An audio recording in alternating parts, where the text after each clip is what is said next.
Assalamualaikum Football United, ringan amatiran ala gua. Kali ini gua mau ngobrol ringan terkait dengan konferensi pers Erik ten Hag, Manchester United atau Southampton menghadapi Manchester United dari St. Mary's Stadium.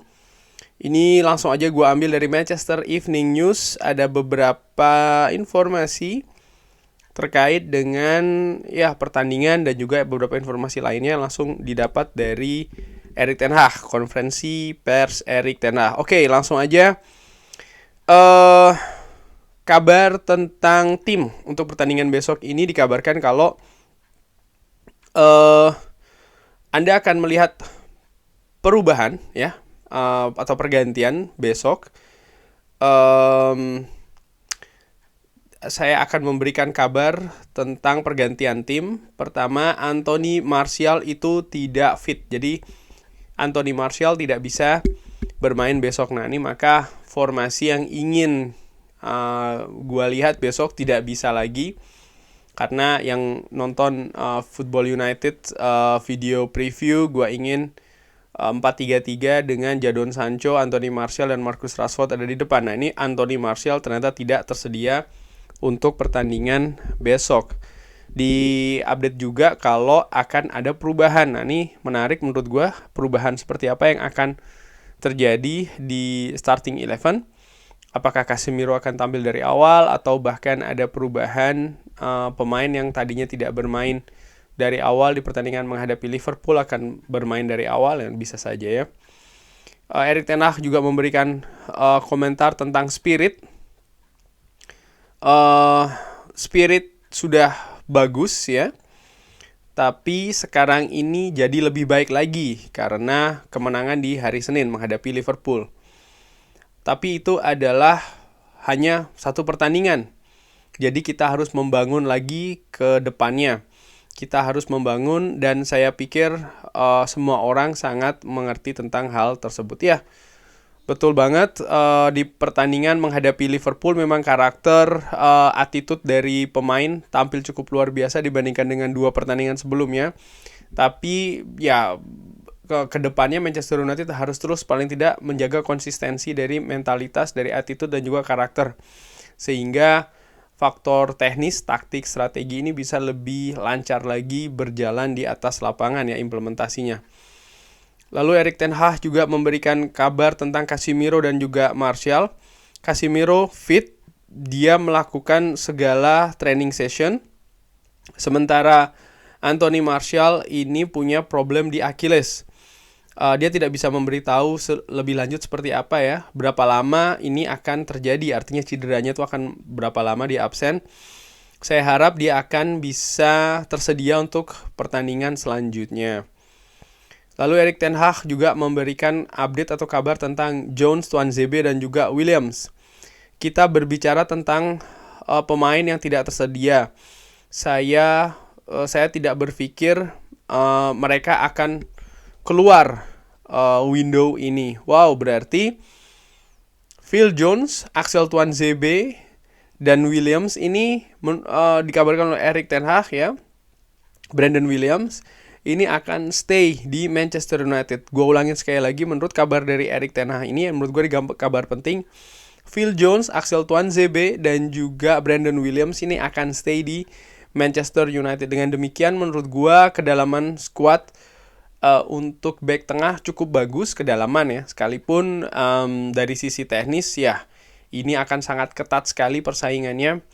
Karena ada Lisandro Martinez yang tampil sangat bagus, tampil moncer ketika menghadapi Liverpool. Duetnya bersama Rafael Varane ini luar biasa. Masih ada Victor Lindelof yang masih belum tersedia di pertandingan menghadapi Liverpool ya kan. Tapi ya menurut gue merupakan salah satu kandidat juga Victor Lindelof. Lalu masih ada Kapten Harry Maguire dengan segala macam kritiknya terhadap dirinya. Tapi Erik ten Hag sudah jelas ingin supaya dia stay. Bahkan diberikan informasi sebelumnya oleh Erik ten Hag kalau dia akan memberikan peran yang atau permainan yang cukup banyak nanti kepada Harry Maguire. Semoga dia bisa meningkatkan lagi level permainannya. Lalu sekarang ada Phil Jones dan juga Axel Tuanzebe. Axel Tuanzebe yang musim lalu tentu saja bermain di luar ya, di Napoli. Ya, sempat dikabarkan dia akan masuk daftar jual, tapi nampak atau daftar yang pemain yang akan dikeluarkan, apakah itu status pinjaman maupun dijual dari Manchester United. Tapi ternyata Axel Tuanzebe ini bersama dengan Brandon Williams dan juga Phil Jones masih tetap akan berada di Manchester United. Tentu saja tidak mudah ya ketika pemain-pemain tersebut masih terikat kontrak dengan Manchester United. Artinya klub harus mencari klub lain yang ingin meminjam juga. Itu kan ada beberapa syarat, jadi tidak cukup mudah ya mungkin. Lalu juga apalagi ketika menjual, di situ kan Manchester United kalau gue lihat nampak sekali juga ingin menjual dengan harga yang wajar, artinya tidak terlalu murah. Dan sekali lagi ini juga tidak mudah untuk mencari klub yang mau menebus pemain-pemain tersebut. Dan ya ternyata sudah dikonfirmasi kalau ketiga pemain ini akan stay di Old Trafford. Oke. Erik ten Hag memberikan pendapatnya tentang gaya Manchester United. Kita butuh untuk memiliki standar yang tinggi. Ini adalah permintaan dari grup. Sekarang mereka melihat apa hadiahnya. Jadi kita harus menyamai lari ketika kita memiliki possession maupun tidak possession ya.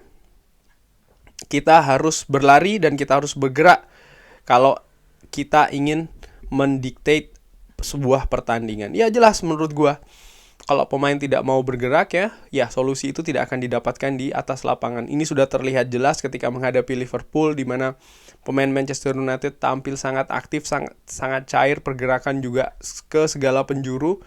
Bisa dilihat dari angka statistik setelahnya, dan skor pun juga mengikutin ya. Permainan yang bagus pun juga mengikuti. Jadi menurut gua pemain sudah jelas itu ya, diperlihatkan betul ketika menghadapi Liverpool. Erik ten Hag menghadapi tentang Southampton. Erik ten Hag memberikan komentar, ini merupakan tantangan yang berbeda dari melawan Liverpool. Apakah kita mempelajari pelajaran dari Brentford? Karena ini kurang lebih akan memiliki pendekatan yang sama. Sepakat gue, 100% sepakat.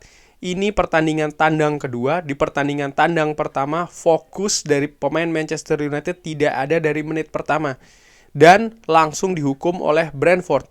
Kali ini itu tidak bisa terjadi lagi. Pemain harus langsung fokus, konsentrasi dari menit awal, harus langsung bergerak, harus langsung mencari solusi. Karena Southampton juga mengincar kemenangan. Jangan lupa, ini akan menjadi partai kandang bagi Southampton. Di mana walaupun di pertandingan pertama mereka kalah menghadapi Tottenham Hotspur dengan skor telak, tapi perlahan mereka ini bangkit. Mereka seri menghadapi Leeds United setelah tertinggal 2 gol dulu, berhasil menyamakan kedudukan menjadi 2-2. Bahkan minggu lalu mereka cukup luar biasa menaklukkan tuan rumah Leicester ketika pada saat itu mereka tertinggal lebih dahulu. Jadi Southampton juga sedang dalam situasi yang sangat positif. Lalu Erik ten Hag tentang transfer window. Kita butuh pemain-pemain, tapi kita butuh pemain yang tepat. Dari semua transfer window, kita sangat happy dengan apa yang kita lakukan saat ini. Tapi ya standarnya harus atau tujuannya harus tinggi, kurang lebih demikian. Nah ini gue juga sepakat, harus terus diusahakan. Tadinya gue berharap manajemen bisa lebih cepat lagi di awal bursa transfer ya, transfer window ini dibuka, tapi ternyata ya pelan-pelan kepingan demi kepingan ini datang ke Old Trafford. Gue secara pribadi sih happy, tapi tentu saja masih ada beberapa posisi ya yang menurut gue ringan amatiran harus diperkuat lagi. Bek kanan, striker, maupun juga sayap serang. Menurut gue 3 posisi yang Manchester United harus memperkuat lagi. Plus juga kiper, dikabarkan kan demikian ya. Nah kita lihat saja nih, tinggal ya seminggu lagi kurang lebih bursa transfer ini akan ditutup. Tapi faktor yang disebutkan atau kalimat yang disebutkan oleh Erik ten Hag, kita butuh pemain tapi kita butuh pemain yang tepat. Ini menurut gue sangat kuat kalimatnya, esensinya pun juga demikian. Jadi tidak hanya sekedar terkenal ataupun hanya sekedar mahal saja pemain-pemain yang didatangkan di Manchester United, harus yang tepat. Tepat menurut siapa lagi kalau bukan tim kepelatihan. Nah ini sekarang tugasnya manajemen bagaimana bisa mendatangkan pemain ini ya, yang dinilai tepat secara technical dan juga mungkin non teknis, secara tepat juga dari sisi harga, dari sisi gaji. Karena kalau ini semua tidak terjadi secara bersamaan ya, karena menurut gue ini merupakan satu rangkaian. Jadi kalau pemain juga datang harganya terlalu mahal, gajinya terlalu tinggi, itu juga efeknya menurut gue dengan amatiran tidak akan maksimal. Bukan hanya ke pemain itu saja, tapi juga efek kolektifnya, sehingga ekspektasi dari sang pemain itu ketika didatangkan tidak bisa keluar secara maksimal. Sekarang masih ada pemain yang dikait-kaitkan dengan Manchester United yang paling kencang, tentu saja Anthony, tapi gue belum ada update lagi tentang Anthony ya. Ada lagi nggak nih? Oh, sudah segitu saja nih ternyata dari konferensi pers Erik ten Hag terkait Manchester United menghadapi Southampton dari St. Mary Stadium di kota Southampton. Terima kasih sudah menyaksikan. Bagaimana menurut pendapat teman-teman mengenai konferensi pers tadi, mengenai beberapa informasi Anthony Martial cedera, lalu akan ada perubahan juga nanti di susunan strategi formasi mungkin di pertandingan menghadapi Southampton. Erik ten Hag juga sudah memberikan penekanan ya kalau pendekatannya ini kurang lebih sama keadaan pertandingannya, maksudnya dengan menghadapi Brentford. Jadi pemain ini harus melakukan apa yang dilakukan ketika menghadapi Liverpool dan jangan melakukan apa yang dilakukan ketika menghadapi Brentford. Mudah-mudahan itu bisa terjadi. Sekali lagi, bagaimana tanggapan komentar teman-teman Sobat Football United? Drop di kolom komen. Terima kasih sudah menyaksikan. Jangan lupa like, sholat, dan juga subscribe. Wassalamualaikum warahmatullahi wabarakatuh.